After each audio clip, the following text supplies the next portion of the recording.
وَيَسْأَلُونَكَ عَنْ ذِي الْقَرْنَيْنِ قُلْ سَأَتْلُو عَلَيْكُم مِّنْهُ ذِكْرًا صدق اللہ العظیم۔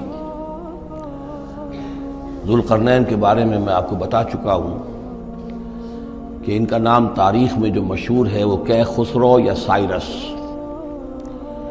اور انہی سے اصل میں ایران کی عظمت کے دور کا آغاز ہوا تھا۔ چنانچہ تقریباً میں سمجھتا ہوں کہ شاید 25-30 سال پہلے کی بات ہے، جب شہنشاہ ایران اس وقت جب کہ ان کی بادشاہت جو ہے وہ بڑے عروج پر تھی، انہوں نے 2500 سالہ برسی منائی تھی انہی کہ خسرو کی سائرس کی۔ ان کی قبر جو ہے مقبرہ وہ دریافت ہو گیا تھا، اور وہاں پر ان کا ایک مجسمہ بھی دریافت ہوا تھا کھدائی پر۔ اس مجسمے میں وہ 2 لگے ہوئے تھے، سینگ بھی۔ اس موضوع پر سب سے پہلے مولانا ابوالکلام آزاد مرحوم نے جو اپنی ترجمان القرآن کے نام سے انہوں نے مختصر ترجمہ اور تفسیر لکھی ہے، اس میں بڑے تفصیلی نوٹس لکھے ہیں۔ سب سے پہلے اہل علم کے حلقے میں ان کے بارے میں جو معلومات ہیں وہ ان کے ذریعے سے آئی ہیں، اب یہ تقریباً یونیورسلی ایکسیپٹڈ ہے۔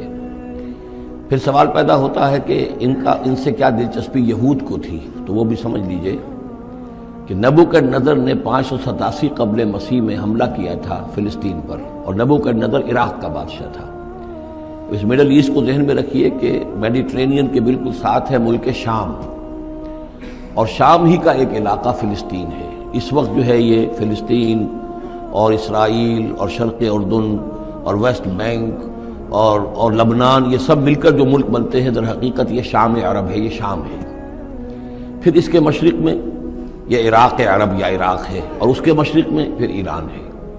تو عراق کا بادشاہ تھا جس نے حملہ کیا تھا یروشلم پر، تباہ و برباد کیا، اور ان کو قیدی بنا کر لے گیا۔ کیپٹیوٹی کا دور ان کا تقریباً 150 برس کا ہے۔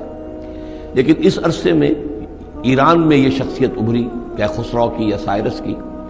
اس نے پھر فتوحات کا دائرہ شروع کیا، تو سب سے پہلے عراق کو فتح کیا، بیبیلونیا کو، اور یہاں پر جو یہ اسیر تھے یہودی، ان کو اجازت دے دی کہ تم واپس جاؤ، اپنا یروشلم آزاد کرو، اپنے جا کر آباد کر لو دوبارہ۔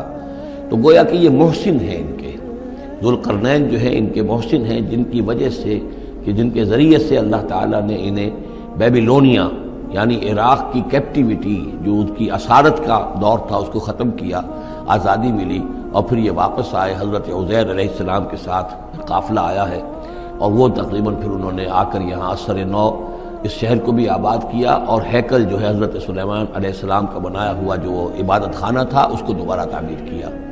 اس اعتبار سے ذوالقرنین جو ہے وہ ان کی تاریخ میں ایک معروف شخصیت ہے۔ تاریخ سے معلوم ہوتا ہے کہ انہوں نے پھر ایران کی پہلی حکومت کو کنسولیڈیٹ کر کے پارس اور مادہ کو ملا کر ایک سلطنت ایران بنائی۔ پھر ان کی فتوحات کے 3 دائرے ہیں۔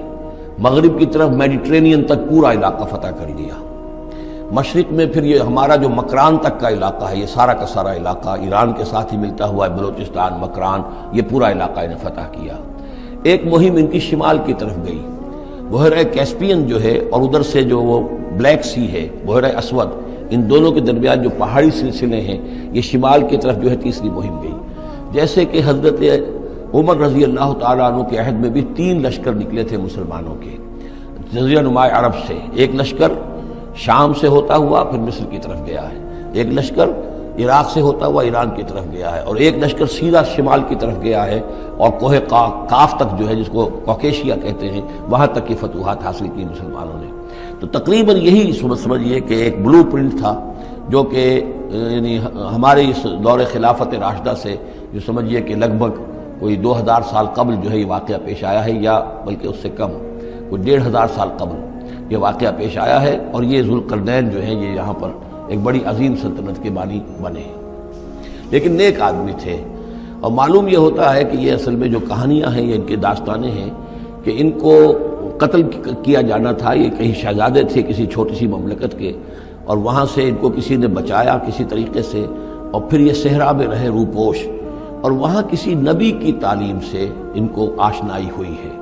ہو سکتا ہے کوئی اسرائیلی نبی ہی کی تعلیم ہو، یہ بھی ہو سکتا ہے کہ زرتشت جو ہیں وہ بھی کوئی اللہ کے نبی ہوں اور ان کی تعلیم ان تک پہنچی ہو، لیکن خود ان کا کردار جو قرآن پیش کر رہا ہے وہ بہت ایک نیک مومن صالح ایک بندہ مومن اس کا کردار ہے۔ یہ کردار جو ہے کسی بھی درجے میں 1% بھی جو ہے وہ کسی اور دوسرے فاتح پر یا کسی اور حکمران کے اوپر جنہیں بھی ہم جانتے ہیں تاریخی اعتبار سے ان پر منطبق نہیں ہوتا. یہ انہی کی شخصیت ہے.